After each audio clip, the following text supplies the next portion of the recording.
Welcome back to my channel. आज आपण बनवणार आहोत ढोकळा। सर्वात आधी सांबार, मिरची, अद्रक, लसूण पेस्ट बनवून घ्यायचं।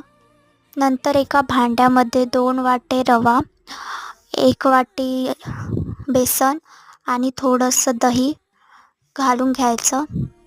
ते टाकल्यानंतर आपण मिक्स केलेलं मिश्रण त्यामध्ये टाकायचं। जे तिखट खात नसेल त्यांनी ते मिश्रण अवॉइड करू शकता। नंतर बारीक मिक्स करून घ्यायचं। मिक्स केल्यानंतर त्यामध्ये पाणी टाकायचं। पाणी टाकून आणखी मिक्स करायचं। मिक्स केल्यानंतर त्यामध्ये हळद आणि तेल टाकायचं। परत मिक्स करायचं।